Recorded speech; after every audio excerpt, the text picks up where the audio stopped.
Let me get to our guest in the studio. It is the Lieutenant Governor of the great state of Mississippi, Delbert Hosemann. Good morning, sir. How are you? Great, Paul. It's good to hear you. I wish you were up over here in your normal chair. Oh man, don't you know it? I got a couple of more visits to keep the medical industry alive today, and hopefully that'll be it for the rest of the week. Well, we're hopeful. Challenges. Man. Come on, we want you back. Appreciate it very, very much. Man, we got so much to talk about, and I'm glad we got some of the stuff aired out here and corrected. Let's just jump into it, and I want to get into, just give me a brief overview of where we are now at this point in the session. Well, we're halfway through the session. The Mississippi Senate and the House have both completed their documents, that bills and stuff. We started with about 1,200, I think, and probably culled it down to about 200 or 300 by the time you went through the committee process on the Senate side. I think the House had about the same amount. Then we passed our bills and have sent them to the Senate. The ones the Senate agreed with, I have signed, and Speaker Gunn has signed and sent to the governor. The ones that the House sent to us that we agreed with, we signed and have sent to the governor. There have been a number of those, and the governor has signed all of them. I guess the one you heard most about was medical marijuana.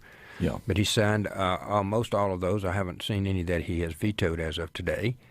And now we're into doing the appropriations bills, which we'll be doing this next couple of weeks, making sure that what our share on appropriations is, and they'll be doing theirs as well. Then when that is over, we will begin the consultation to do the budget for the state.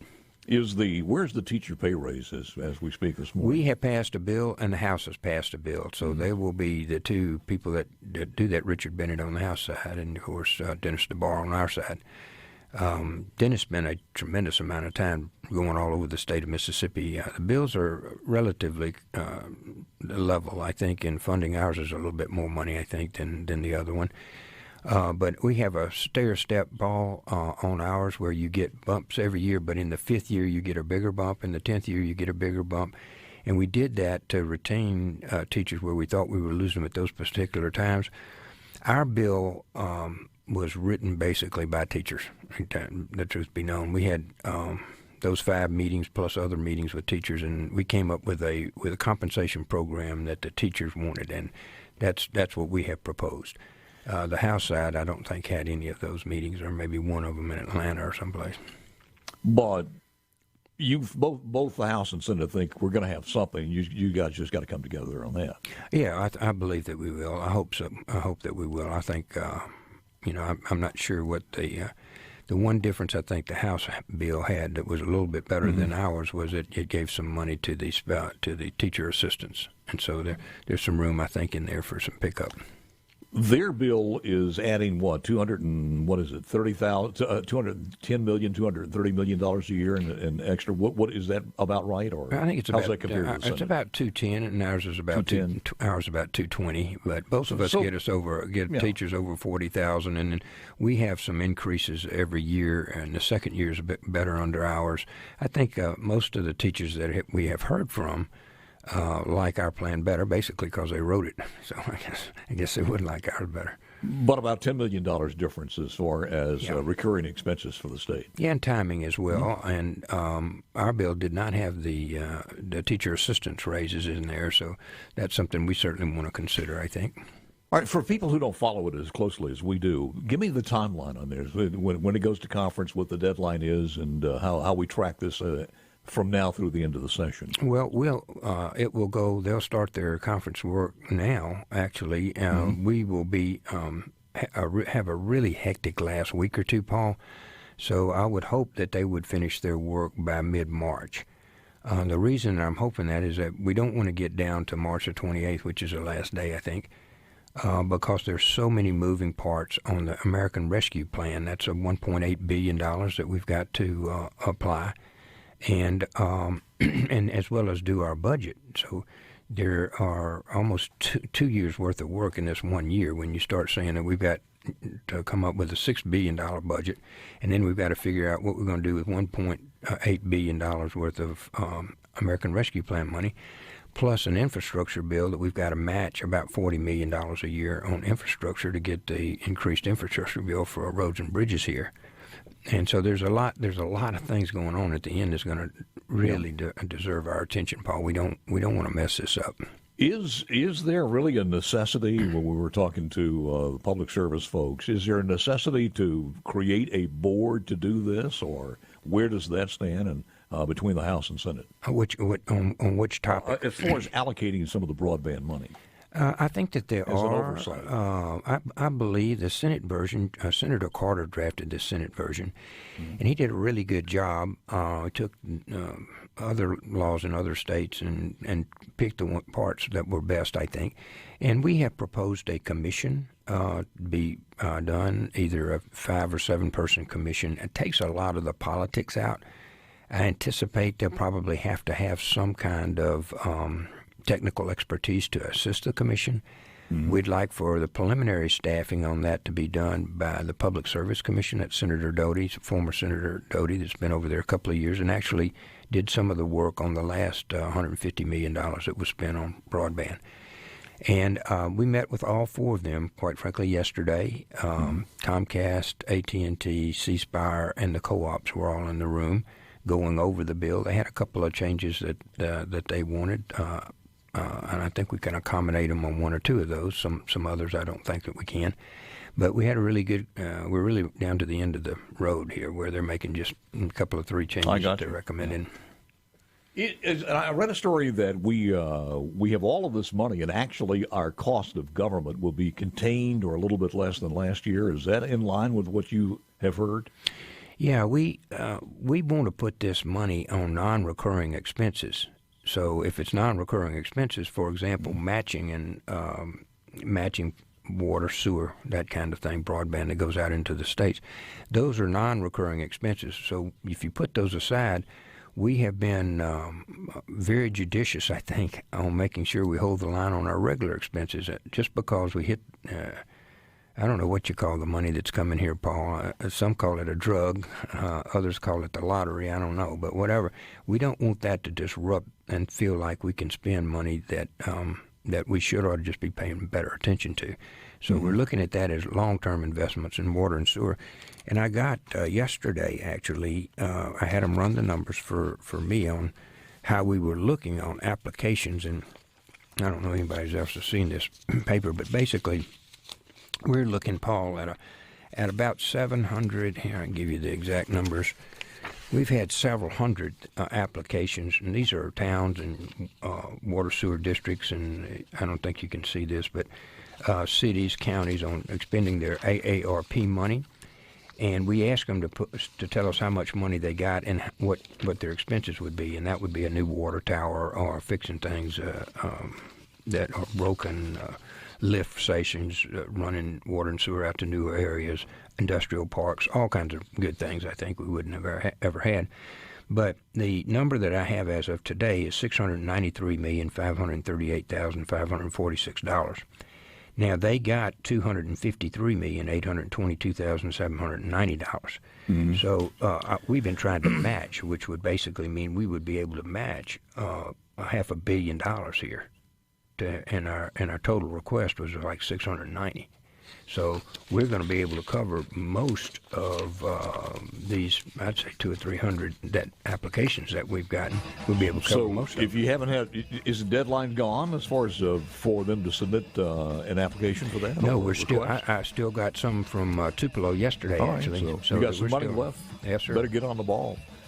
3 things we want to talk about. I want to talk about the Centene contract. I want to talk about the Wildlife Fund and also the personal income tax. We'll cover all of those with the Lieutenant Governor when we return. Coming up next. Be back live on the Gallo Show from the Trustmark Studios. That is our brother in broadcast, Steve Azar. Quickly, without taking a lot of time, where does that bill stand? Because I think it's passed the House, it's in the Senate, and what are the prospects that we will finally, after 1962, have a new state song? As they used to say in the record business, it's on a rocket. I got it, I think Saturday. I signed it to rules Monday morning. They should hopefully come out with it today.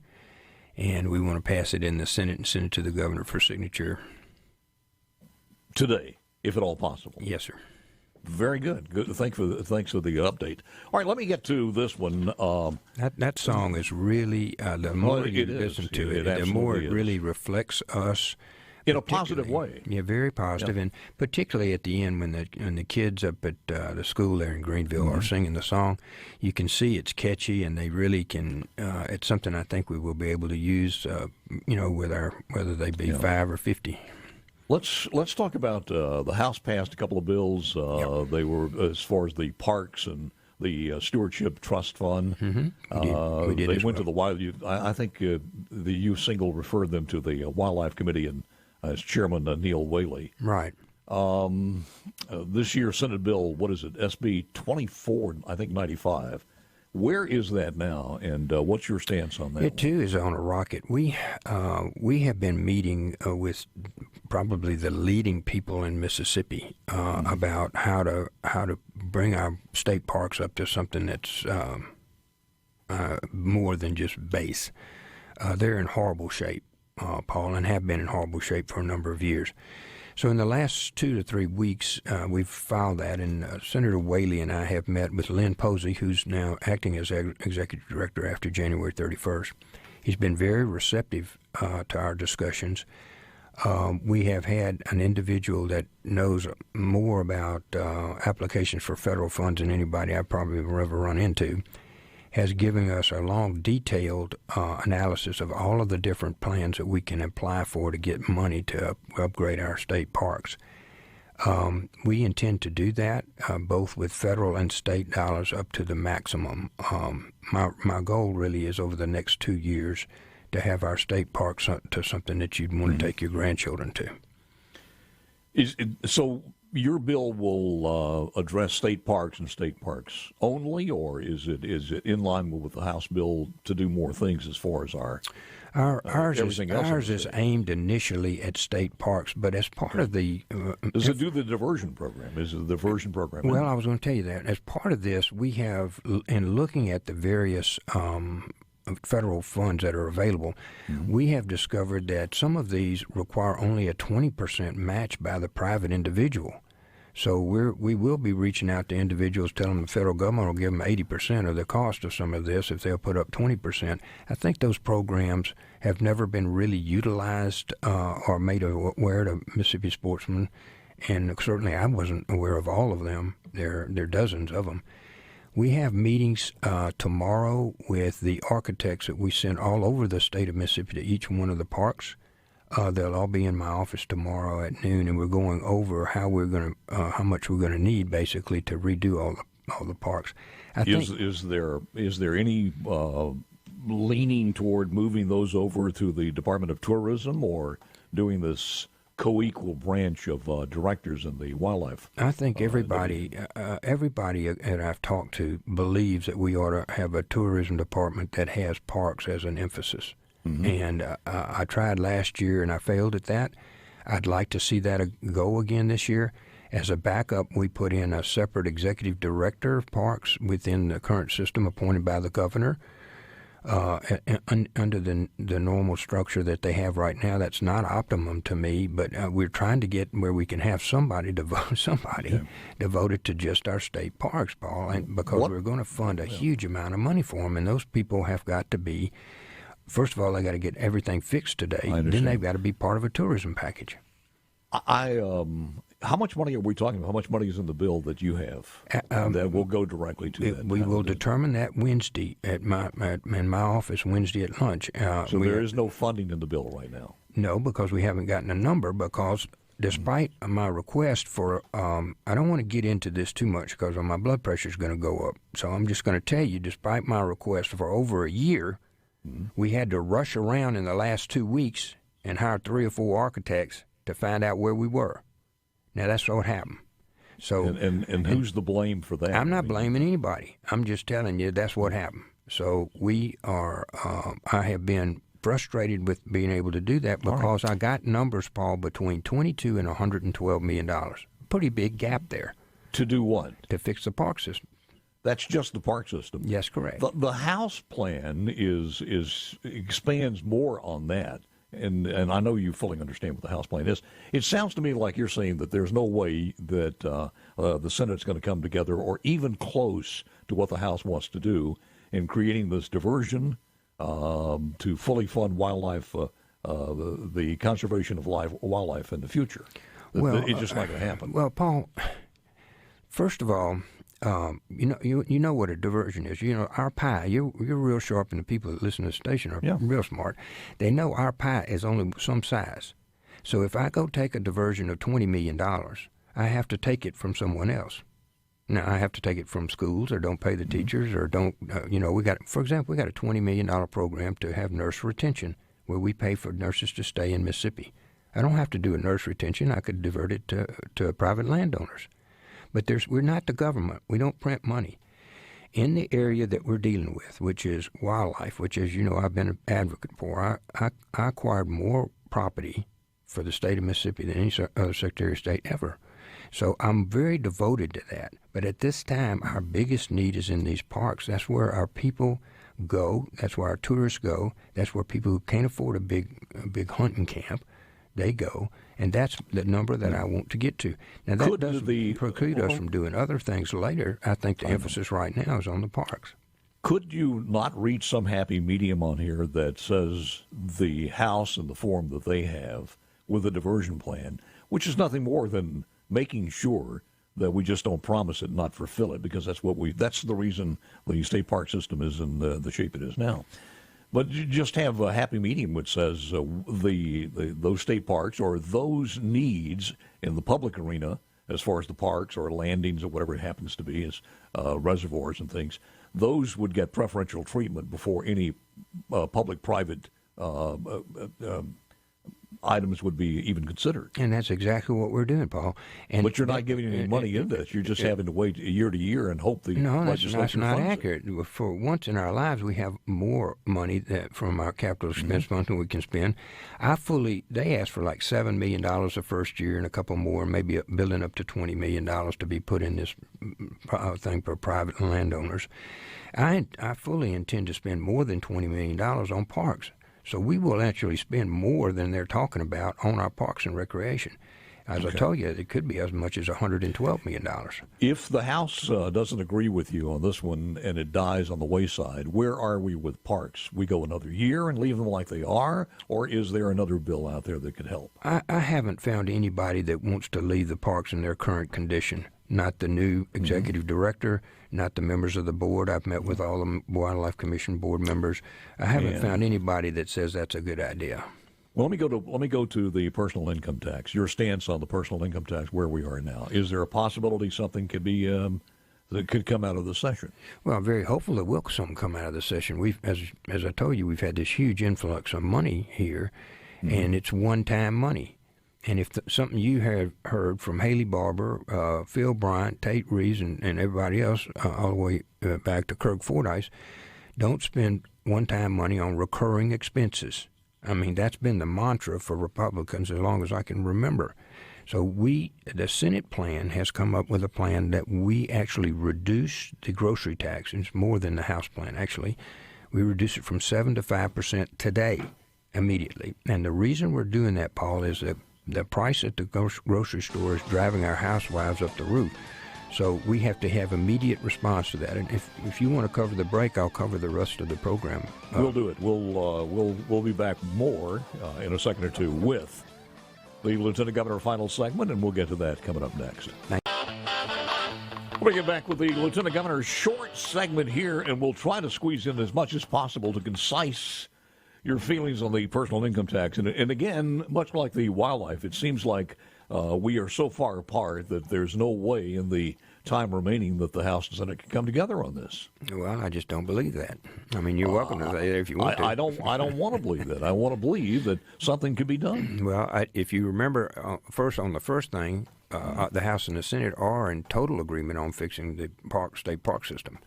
Where we talk about the diversion is where we get into an issue of whether or not to divert to private landowners or not. By the way, somebody asked me on C-Spire, and I hate to interject here, but asked the Lieutenant Governor if he's aware of hearings to sell the Black Prairie WMA in Columbus to private entities. I am not. I will ask about that. I have not heard about that. Maybe just a rumor. Oh, you did hear about it? Or I have not heard about it, and I'll ask. And, we want to maintain our, as I told you, I've acquired about 20,000 acres and an island since I came on. I'm for keeping public property. I think that's real important to our culture. Let's go back to the personal income tax. Okay. And again, what will it take to reach some medium there? The schematics that the speaker put out shows Betty saving $1,513, and her cohort didn't do as well. He only saved $260 on the tax savings as a comparison between the House and Senate. Yeah, our bill, the Senate bill, which will be dropped today, so you'll be able to see it. But our Senate bill says that we will reduce the grocery tax from 7% to 5%. That's more aggressive than the House bill. We have $131 million direct checks back to taxpayers, and the House bill does not have that. Then, in addition to that, we cut taxes on income tax of 4.321%, cut the 4% bracket out, just as Governor Reeves and Speaker Gunn did with the 3% bracket. And the total of all of that is a little short of $500 million in reductions. Mm-hmm. Now, when we did that, we spent a lot of time making sure that we could do that and continue to do things that we still have work on, Paul, which is our infrastructure. You'll see coming very shortly a strong infrastructure bill to build our roads and bridges up where people can drive down without blowing their tires out, and we can get our economy out to the country. You'll see a strong application for that. On the House side, they basically use all of the money, $1 billion or so that we've got in capital expense, additional money we've gained over the years, last couple of years from the federal government. They use all of that to cover losses that will occur during the first 2 years. So all of that money will be spent, and then over the next 10 years, according to them, you'll have about a $40,000 deduction. Exemption, and everybody above that will continue to pay taxes for the next decade. So taxes don't go away. One of the studies I saw said it only go 80% of the people would be done by 2036. Mm-hmm. So there's a long, drawn-out period there in which there is where there will be a period in which, of course, we do have taxes. We're going to pay taxes under theirs. It seems like it's a battle of the economists. Our state economist believes that I think he's more in line with you guys in the Senate. Is he the only one, or was there? Because we have some economists on the other side said the opposite. No, the one that you and I pay to do this is a state economist. So I really but he hasn't been right that much, to be honest with you. Well, I think he's right right now. He shows us if we go to this. If you look at some of his prognostications, he does have a pretty good track record. All I can tell you is what he did the last time, and the elbow is the same. And the Mississippi Economic Council has great trepidation about this when you see their proposal that came out. Taxes have not been their number one. Paul, we want to reduce taxes, or I do anyway, and I think my Senate does as well. We want to do it in a responsible way in which we're not projecting out like we're going to get 7.5 million, 8 million, whatever the number is every year. You can't do that, Paul, because there's going to be a catastrophic event. I got to have more time with you, and I'm talking about an hour and a half, because there's just so many things to talk about that are really important to the people of the state. The final one, and it comes in a question on the C-Spire text line: should a company that's defrauded the citizens of Mississippi be given a new contract? We're talking Centene. The House has spoken. It is in the hands of the Senate now. And are we going to do another contract? Is the Senate pushing for this? I have great trepidation about this, Paul.